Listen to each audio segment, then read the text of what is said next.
जय हिंद दोस्तों, नमस्कार। मैं अभिषेक मतलबी आप सभी का स्वागत करते हैं हमारे YouTube चैनल उपकार जीएस में। दोस्तों आज एक नई चैप्टर बहुत बढ़िया मजेदार टॉपिक पढ़ रहे हैं। है क्या? तो भारत में यूरोपियों का आगमन पढ़ेंगे। क्या पढ़ेंगे? भारत में यूरोपियों का आगमन। भाई मेरे, अगर ये बार चूक गया तो फिर हमेशा चूक जाओगे। इस बार चूकना नहीं है। देखिए, चलिए देखते हैं यूरोपियों के आगमन में है क्या। आप सभी जानते हैं पहले आए पुर्तगाली, डच, अंग्रेज, फ्रांसीसी। ये सभी भारत पे आते हैं व्यापार करने के लिए। भारत व्यापार करने के लिए क्या? मसाला, सूती वस्त्र, अनाज वगैरह। ये भारत इतिहास पूर्व से ही है। ये तो बाद में आए लोग, लेकिन पहले से ही इतिहास गवाह है कि भारत बहुत संपन्न और संसाधन पूर्ण देश रहा है पूरा कंट्री में, पूरे विश्व में। तो चलिए आज हम लोग पढ़ते हैं भारत में यूरोपियों के आगमन में। हम पहले पढ़ेंगे कि भारत की समुद्री सीमा की खोज किसने की। समुद्री सीमा की खोज, जी हाँ, समुद्री सीमा। अरे ऐसा थोड़ी है कि आजे खोज हो रहे, खोज तो कहिया भेल है। ऐसा होता तो लोग क्या बात करते हैं। समुद्री सीमा समुद्र के रास्ते से आया, स्थल के रास्ते से तो लोग अरब यहाँ क्या बोलते हैं, ईरान, कजाकिस्तान, यूक्रेन, रसिया और सब तक लोग जानता था। लेकिन समुद्र की सीमा से आए, ये पुर्तगाली सबसे पहले खोज किए। समुद्र की सीमा से आने वाले आप सभी आदमी जानते हैं, वास्को दी गामा 1498 में भारत में आते हैं। जी हाँ, भारत के कालीकट बंदरगाह जो केरल में पड़ता है, वहां पर ये आते हैं। ये समुद्र सीमा के रास्ते, जिसको नाम रखा गया केप ऑफ गुड होप। क्या रखा गया? Cape of Good Hope. तो केप ऑफ गुड होप के बारे में आइए हम जानकारी लेते हैं। बहुत बार याद करते होंगे कि केप ऑफ गुड है क्या, वो बाप की होल है। तो हमें बतावे छे केप ऑफ गुड हो है कछी। एकदम बनल रहिए हमारे चैनल पर, कहीं ना जाइएगा, कसम है तोहर। चलिए आगे आते हैं। केप ऑफ गुड होप मतलब होता है, देखिए इसका इतिहास क्या है कि पुर्तगाल, देखिए नक्शा के पास में चलते हैं। नक्शा के पास में हम चलते हैं तो नक्शा क्या है कि देखिए ये पुर्तगाल है। पुर्तगाल जो है, ये पुर्तगाल के सबसे पहले जो नाविक थे बार्टोलोमू डायस।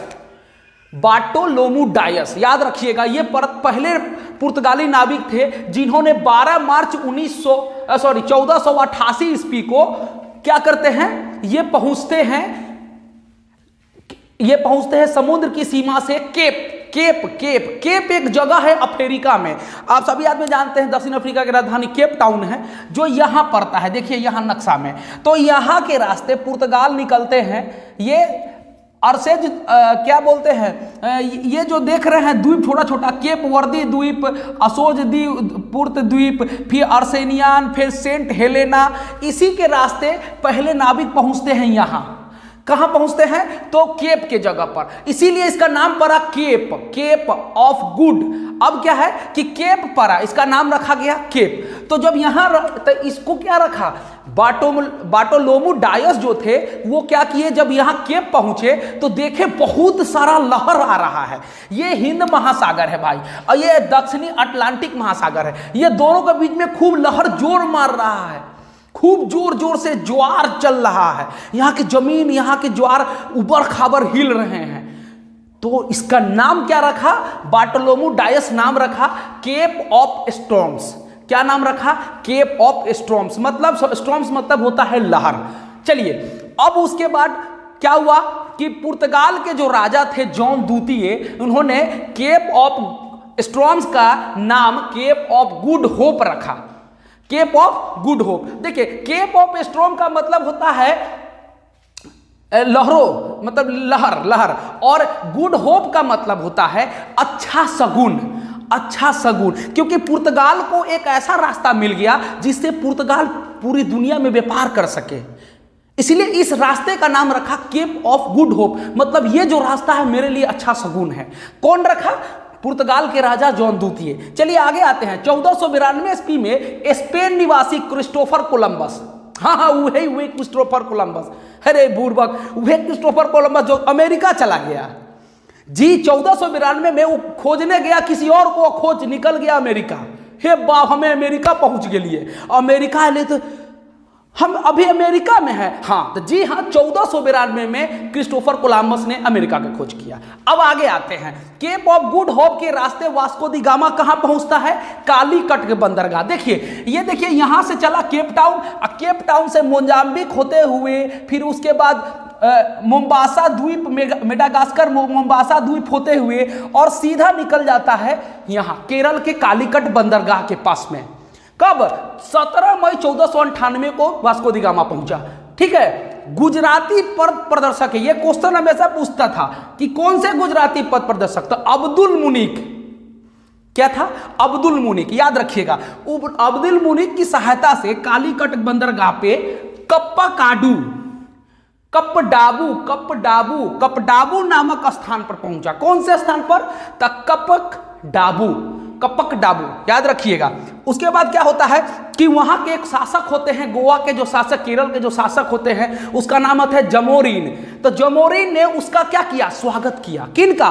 वास्को दी गामा के। ये बाप, एक अंग्रेज कहां से आ चले? गोरे गोरा चिट्टा चिट्टा अंग्रेज हो। अच्छा, आप बहुत दूर से आए हैं, आइए हम आपका स्वागत करते हैं। तो ये जमोरीन वहां के कलिकट के राजा हुआ करते थे। केप ऑफ गुड होप कहने का मतलब क्या है? अच्छा सगुन। चलिए, ये आपका केप ऑफ गुड होप। अब हम लोग पुर्तगाल, उसके बाद डच, अंग्रेज और फ्रांसीसी सभी के बारे में बारीकी से पढ़ेंगे। तो देखिए, अब जो है हम लोग क्या पढ़े? वास्को दी गामा तक आया। वास्को दी गामा जब पुर्तगाल के जो वासी थे जो आए, तो उसके बाद जब वो गए, इतना संपत्ति भारत से लेके गए, इतना मसाला, इतना व्यापार, इतना कि उसको 60 गुना, उसका दाम का 60 गुना में वो बेचे। पता चल गया, पूरे पुर्तगाल को हल्ला हंगामा हो गया, भाई भारत कोई देश है, बहुत संपन्न राज्य है, बहुत संपन्न देश है, चलिए वहां व्यापार करते हैं। तो वो लोग, पुर्तगाली लोग को खूब मन में एकदम भाग गया कि अब हम लोग भारत चल के देखते हैं, वहां व्यापार करते हैं। तो वास्को दी गामा के बाद आते हैं कौन? पेड्रो अल्वेरा केब्रल। कौन आते हैं?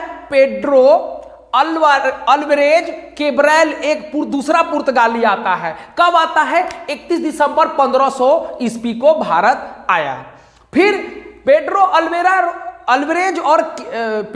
अल्वारेज केब्रल, ऐसा नाम है कि चलिए, उसके बाद आते हैं फ्रांसिस्को डी अल्मेडा आता है। उसके बाद पहला जो गवर्नर है पुर्तगाल का, गवर्नर बन के आता है 1505 ईस्वी को आता है। और इसने क्या किया?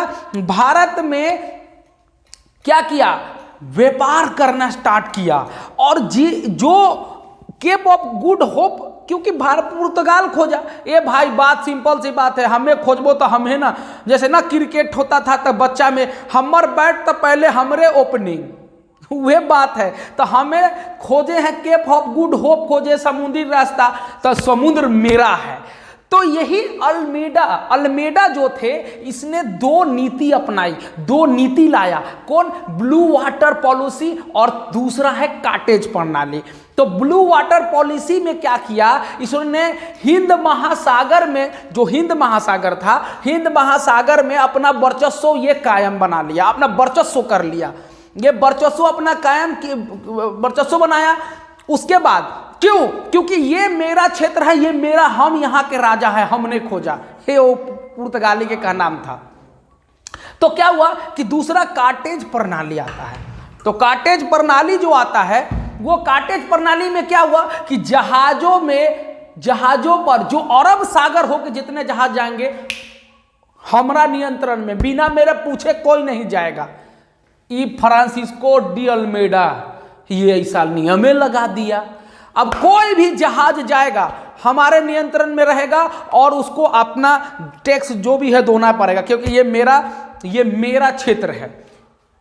ये क्या कौन किया? अल्मेडा। अब अल्मेडा के बाद आता है अल्फांसो डी अल्बुकर्क। कौन आते हैं? Alfonso de Albuquerque.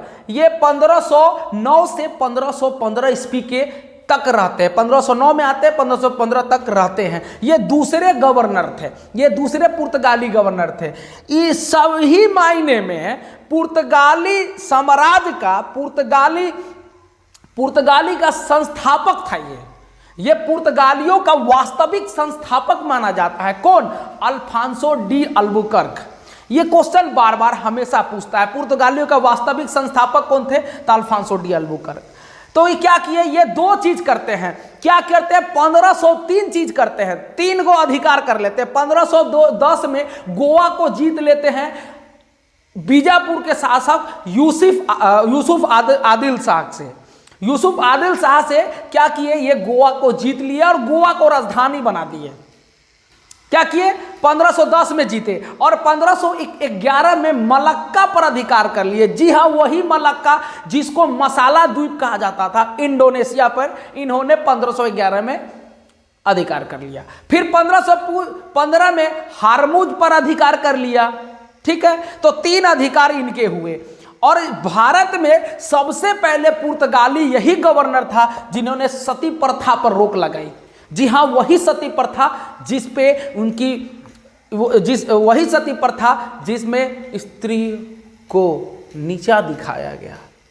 उसके हस्बैंड, उसके पति के मृत्यु हो जाने के बाद उस चिता पे उस औरत को लिटा के ढोल ढंका पिटा के उस औरत को भी जलाया जाता था। यही सती प्रथा था। इसी सती प्रथा पर रोक लगाना सबसे पुर्तगाली पहला शासक यही था, अल्फांसो डी अल्बुकर्क। अरे सती प्रथा ये बहुत पुराना प्रथा, बहुत गंदा घिनौना प्रथा था। इसी सती प्रथा पर रोक लगाया।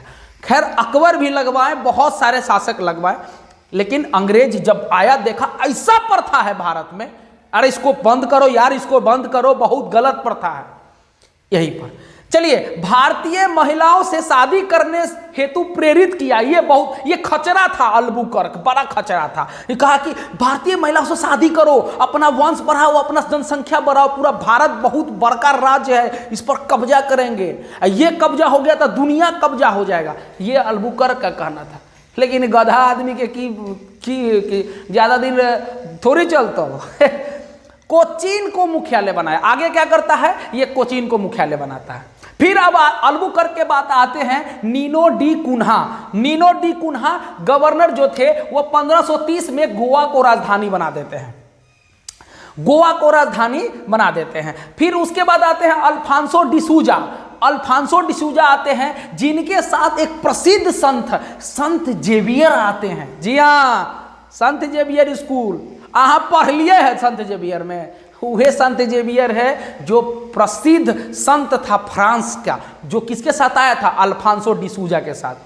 कुछ महत्वपूर्ण तथ्य हैं इस पुर्तगाली कंपनी में, जो क्या क्या किए हैं भारत में। देखिए, 1503 में कोची में पहली फैक्ट्री लगाई। कोचीन में, जो केरल कोचीन में पहली फैक्ट्री 1503 में। क्वेश्चन पूछता है कि पुर्तगाली ने पहले फैक्ट्री कहाँ लगाई या कब लगाई? 1503 में कोचीन में। फिर तंबाकू की खेती लाने वाला यही पुर्तगाली है भाई। तंबाकू की खेती लाने वाला यह पुर्तगाली, वही तंबाकू, टोबैको, तंबाकू की खेती पुर्तगाल से आया। उसके बाद गोथिक स्थापत्य कला। यह क्वेश्चन पूछा है कि गोथिक स्थापत्य कला लाने का श्रेय किसे जाता है? तो पुर्तगाली, ब्रिटेन, डच, हॉलैंड, फ्रांसीसी कौन? तो इसमें से याद रखिएगा पुर्तगाली जो थे ये गोथिक कला को लाए। फिर क्या हुआ कि उसी समय जब ये आया पुर्तगाल, तो एक ही मात्र बस्ती था जिसका नाम था संथोमो। चेन्नई में संथोमो नामक बस्ती, एकमात्र बस्ती की स्थापना सबसे पहले पुर्तगाली ने किया। अब है बंदूक, भारी भरकम बंदूक, गोला बारूद। फिर उसके बाद मल्टी डेक जहाज का निर्माण किया ताकि पूरा व्यापार बढ़िया से हो सके। फिर सेना के ड्रिलिंग, जी हाँ, जय हिंद, हम लोग जो ड्रिलिंग करते हैं, हम लोग जो परेड करते हैं, ये सब भी पुर्तगाल, जो अब अंग्रेज वगैरह सब वहीं से लेके आए। चलिए, ये पुर्तगाल था।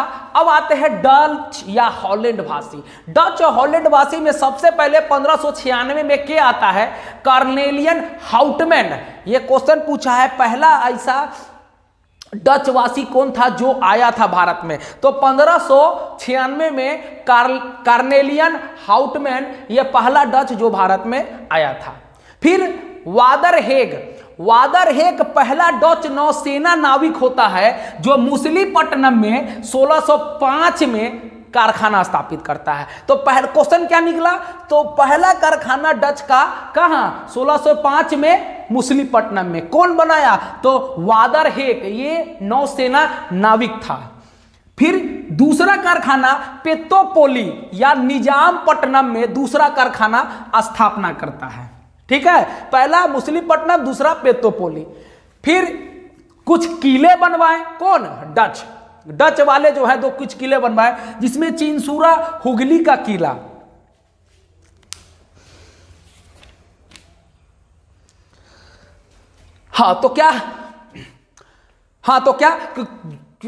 कुछ किले बनवाए जिसमें चिंसूरा जगह है हुगली में, वहां गुस्ताबुस फोर्ट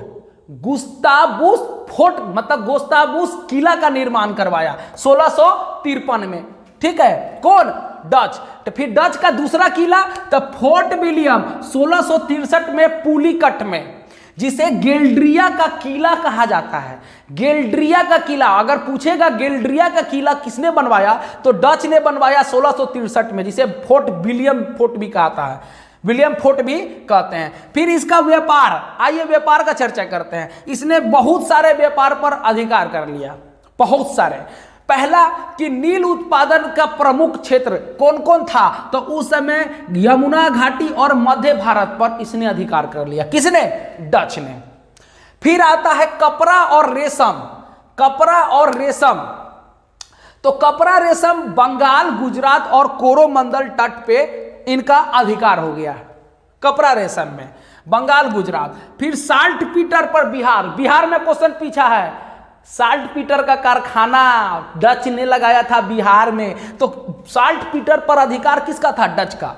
फिर अफीम और चावल, गंगा घाटी में अफीम और चावल की खेती पर अधिकार डच ने कर लिया। बुर्बक के आदमी के, पगला आदमी था, पूरा भारत में आपको दिखाई दिया, और कोई देश नहीं था, बहुत सारा, बहुत उस समय संपन्न भारत था। गंगा घाटी, काली मिर्च और मसाला पर एक अधिकार कर लिया, जितना काली मिर्च का व्यापार होगा, मसाला जो मेरा होगा, डच वाला, यही कहा। आगे आते हैं, जब उसने आया, जब डच वाले लोग आए, तो उस समय मुगल साम्राज्य के राजा थे औरंगजेब के द्वारा 3.5% वार्षिक चुंगी पर व्यापार करने के लिए बिहार, बंगाल और उड़ीसा को डच को दे दिया। औरंगजेब उस समय का शासक था मुगल साम्राज्य के, तो उसने क्या किया, 3.5%, मात्र 3.5% वार्षिक चुंगी पर बिहार, बंगाल, उड़ीसा को बेच दिया। सीना कहिए ना, ये लोग तो पैसा के भूखल रहवे करे, बेच देले। अब होले की बेच दिया। कुछ महत्वपूर्ण तथ्य देखिए, तो कुछ महत्वपूर्ण तथ्य क्या था, डच वाले लोग क्या क्या किए, तो मलक्का या मसाला द्वीप, या मलक्का बोलिए या मसाला द्वीप, ये इंडोनेशिया में है, और श्रीलंका को जीत लिया। मलक्का द्वीप को जीत लिया, श्रीलंका को जीत लिया, और जकार्ता जो इंडोनेशिया की राजधानी थी, उसको जो वटाविया शहर पर क्या किया, उस जकार्ता को जीत के और वहां पर एक वटाविया शहर का निर्माण करवाया, स्थापना करवाया। वटाविया शहर याद रखिएगा, ये इंडोनेशिया में था। बेदरा के युद्ध होते हैं, 2 युद्ध होते हैं इसके बीच में। डच के बाद डच के साम्राज्य में 2 युद्ध होते हैं, एक बेदरा का युद्ध और एक होता है कोलाचेल का युद्ध। तो बेदरा का युद्ध अंग्रेज और डच के बीच में आया, डच हार गया, सपाचट, डच खत्म, बाय बाय, टाटा, फिस। चलिए, डच हार गया 1759 में। उससे पहले कोलाचेल का युद्ध होता है 1741 में, जी श्रावणकोर के राजा मार्तंड वर्मा द्वारा युद्ध लड़ा जाता है। इसमें भी अंग्रेज का, डच का हार होता है। अब आते हैं फ्रांसीसी के बारे में। हाँ, एक क्वेश्चन है, स्वर्ण सिक्के, पैगोडा, यही डच चलवाया था। तो स्वर्ण सिक्के, पैगोडा का प्रचलन करवाया किसने, डच ने। ठीक है, अब आते हैं फ्रांसीसी। तो फ्रांस के राजा लुई 14वां, उस समय फ्रांस के राजा जो लुई 14वां थे, वो फ्रेंच ईस्ट इंडिया कंपनी की स्थापना करते हैं। जब फ्रांस को भी पता चला कि भारत इतना संपन्न है, इतना व्यापार होता है, तो फ्रेंच वाला भी भेज दिया। उस समय राजा थे लुई 14वां। तो लुई 14वां ने क्या किया, फ्रांस कैरोन को 1688 में पहली फैक्ट्री पर लगाने के लिए आया। 1668 में फ्रांस कैरोन ने पहली फैक्ट्री लगाई, कहां, मुसलीपट्टनम में। ठीक है। 1668 में पहली फैक्ट्री। फिर उसके बाद अब देखिए इसी समय पौंडीचेरी का इतिहास क्या है। तो पौंडीचेरी क्या है कि 1673 ईस्वी में फ्रैंको मार्टिन एवं लेस्पीने, फ्रैंको मार्टिन कौन थे?